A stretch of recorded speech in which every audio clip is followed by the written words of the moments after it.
हमारे बगहा में अगर पर्यटन को बढ़ावा देने के उद्देश्य पर बात की जाए तो पक्की बौली या बाबा विश्वम्भरनाथ मंदिर का जो कैंपस है, इसका एक महत्वपूर्ण योगदान हो सकता है भविष्य में, अगर इस मंदिर का सौंदर्यीकरण कर दिया जाए। यह सांस्कृतिक और ऐतिहासिक रूप से काफ़ी महत्वपूर्ण है। आप इसके जब स्ट्रक्चर को देखेंगे और यहाँ कुछ पुराने मंदिर हैं उनको जब देखेंगे तो इसको बस ज़रूरत है कि ज़्यादा से ज़्यादा लोगों तक पहुँचाया जाए इसकी जानकारी को।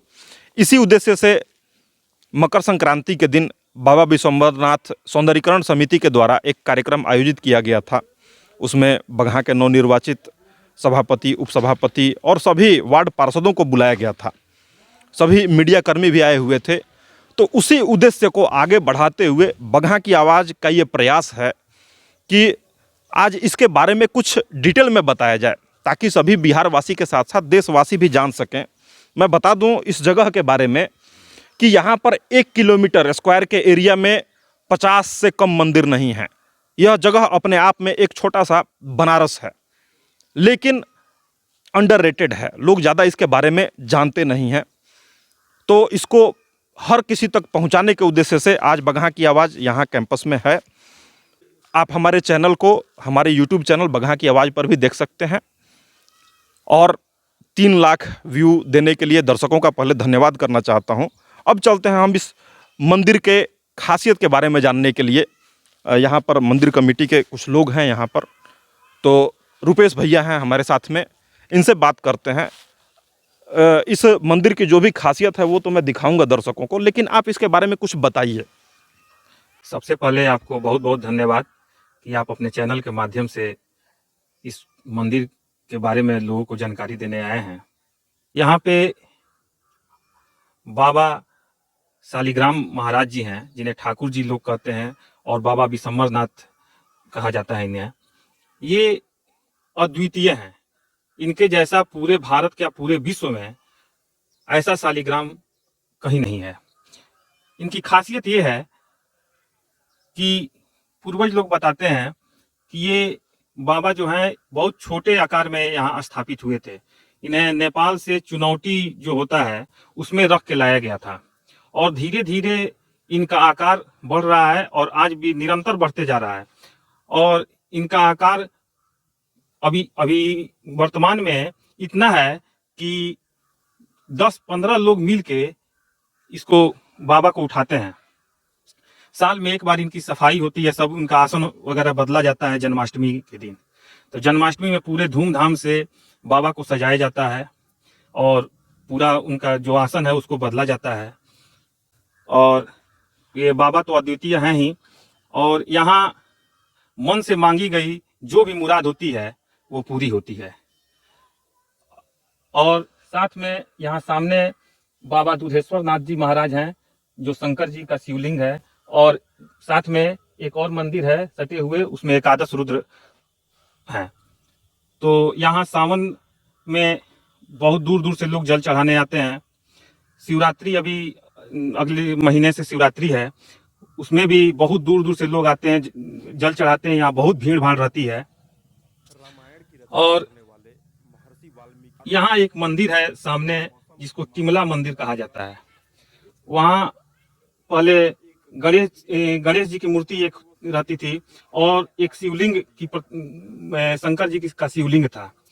और ये मंदिर के बीचों बीच एक पक्की बौली है जो बहुत प्राचीन है। इसका पानी आज तक किसी ने नहीं देखा है कि इसका पानी कभी सूखा हो। और इस मंदिर से एक पाइप का कनेक्शन था जो टिमला मंदिर के ऊपर जाता था, और निरंतर उसमें से पानी शिवलिंग के ऊपर गिरता था, जो ध्वस्त हो गया है। वो पाइप भी टूट गया है, शिवलिंग की भी चोरी हो गई है, और मंदिर अपने अतीत पे अपने रो रहा है। यहाँ पर आपको पता होगा कि शालिग्राम भगवान विष्णु जी का एक रूप हैं, और काफ़ी छोटे आकार में उन्हें लाया गया था नेपाल से। हमारे यहाँ जो नारायणी नदी बहती है, इसीलिए उसका नाम नारायणी नदी है, क्योंकि यहाँ पर शालिग्राम भगवान मिलते हैं। और वो आज इतने बड़े हो चुके हैं कि बहुत सारे लोग मिलके उनको मुश्किल से उठा पाते हैं, यानी कि वो पत्थर जीवित है। तो ये काफ़ी महत्वपूर्ण जगह है, लेकिन समस्या बस यही रही है कि अंडररेटेड है।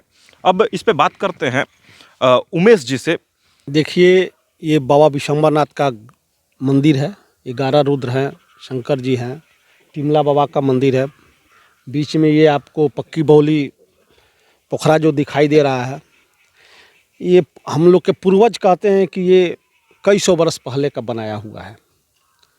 और ये जो सामने आपको दिखाई दे रहा है टिमला बाबा का मंदिर, जो हमारे दिल्ली में लाल किला है, जो पत्थर लाल किला में लगा हुआ है, जो डिजाइनिंग वहाँ का कटा हुआ है जंगला में या और सब में, वो सब इस मंदिर में कटा हुआ है। तो हमको ऐसा प्रतीत होता है कि लाल किला बना उससे पहले का या उसी के समकक्ष का ये बना हुआ मंदिर है। और विकास के लिए तो ये कोसों दूर है, इस पर सरकार की कोई नज़र नहीं है इस मंदिर पर। हमारे द्वारा जब हम वार्ड पार्षद थे तो हमारे द्वारा बगहा नगर परिषद में सरकार के एक स्कीम आया था पर्यटक स्थल के लिए, तो उसमें हमने अपने नगर परिषद से, नगर परिषद कमेटी से इस बाबा विशंबरनाथ पक्की बौली को पर्यटक स्थल में वहाँ नॉमिनेट किया था, वहाँ नाम चढ़वाया था और उस प्रस्ताव को पटना बिहार सरकार के यहाँ भी भिजवाया था। मालूम नहीं कि अभी तक क्या हुआ। दूसरा बात, बिहार सरकार का एक स्कीम आया हुआ था अमृत योजना। अमृत योजना में पार्क बनवाना था बगहा नगर परिषद में, तो उसके लिए नगर परिषद के द्वारा बोला गया था कि अगर आप ये मंदिर कमेटी अगर अपना ज़मीन दे रही है पार्क के लिए तो हम लोग पार्क बनवा देंगे। तो हमने यहाँ सामने आपको दिखाई दे रहा है ये पक्की फुलवारी है, पक्की बाग इसको कहा जाता है। उसमें भी मंदिर एक है, उसमें भी शंकर जी का एक मंदिर है, कुआं है। हमने उस ज़मीन 1 बीघा ज़मीन था, हमने कहा कि भाई हम आपको दिलवा देते हैं, कमेटी के द्वारा आप सौंदर्यीकरण करवा दीजिए, पार्क एक हो जाएगा। मंदिर में पार्क रहना ही चाहिए, लोग आते हैं घूमने के लिए ही। तो ये भी हमने अमृत योजना में दिया हुआ है, मालूम नहीं अभी तक क्या हुआ नगर परिषद से। स्थानीय जो अभी वर्तमान में जो चेयरमैन उप चेयरमैन है, उन दोनों साहब से हम यही कहेंगे कि जो हमने दिया हुआ है उसका कम से कम फाइल बिहार सरकार तक अगर पहुंचाए तो उस पर क्या प्रतिक्रिया अभी तक हुआ है, क्या नहीं हुआ है। मंदिर के सौंदर्यीकरण के लिए जिन युवाओं का ग्रुप काम कर रहा है उसमें एक महत्वपूर्ण व्यक्ति हैं रणधीर जी। इनसे बात करते हैं कि किस तरह का सौंदर्यीकरण आप लोग कर रहे हैं। पहले मैं आपको बहुत बहुत धन्यवाद देता हूं कि जो आज इस मंदिर के थोड़ा सा ख्याल रखे और इस मंदिर के प्रांगण में आके इस चीज़ को दिखाने का काम कर रहे हैं। बहुत बहुत आपको धन्यवाद। हम लोग श्री बाबा विशंबरनाथ धाम सौंदर्यीकरण ग्रुप एक युवा ग्रुप है, जो हम लोग एक दूसरे के सहयोग से और आम जनता के सहयोग से इस मंदिर को प्रांगण सुंदर बनाने में हम लोग लगे हुए हैं। जो ये महीनों दिन के पहले से हम लोग इसमें लगे हुए हैं। हम लोग की सोच यही है कि जिस तरह हर व्यक्ति अपना घर हर तरह से सजा कर सुंदर रखता है, उसी तरह हम लोग बाबा विशंबरनाथ का जो प्रांगण है, इसमें जहाँ तक जिस व्यक्ति से सहयोग लेना पड़े उससे सहयोग लेकर और तन मन धन से सबका सहयोग लेकर इसको ऐसा बना दिया जाए कि जो भी यहाँ बगहा में अगर एक बार मंदिर में आए तो उसको लगे कि हाँ बगहा में कहीं एक पर्यटक और जगह है, जो कहने का मतलब देखने में उन लोग को अच्छा लगे और यहाँ से खुश होके जाए। चलिए, ये लोग हरे भरे पेड़ों को लगाकर और घास लगाकर इस मंदिर का सौंदर्यीकरण कर रहे हैं और ये पर्यटकों को सबसे ज़्यादा आकर्षित करता है ये हरियाली। इसी उद्देश्य से ये लोग काम कर रहे हैं और इनके उद्देश्य में जहाँ तक संभव हो सकता है बगहा की आवाज़ का पूरा सहयोग रहेगा। ये मंदिर सिर्फ ऐतिहासिक और सांस्कृतिक रूप से ही महत्वपूर्ण नहीं है, बल्कि ये चमत्कारी भी है। अभी उमेश गुप्ता जी ने बताया इसके बारे में। बस ज़रूरत है कि इस खबर को ज़्यादा से ज़्यादा लोगों तक पहुंचाया जाए। ये मंदिर पश्चिमी चंपारण जिले के बगहा 1 में स्थित है और अगर दर्शकों का राय रहा या दर्शकों की डिमांड रही कि यहाँ पर अगल बगल जो भी मंदिर हैं, मैंने बता दिया था कि 1 किलोमीटर स्क्वायर एरिया में 50 से ज़्यादा मंदिर हैं, तो हम उन मंदिरों को भी जो है आपके सामने अपने वीडियो के माध्यम से प्रस्तुत करेंगे।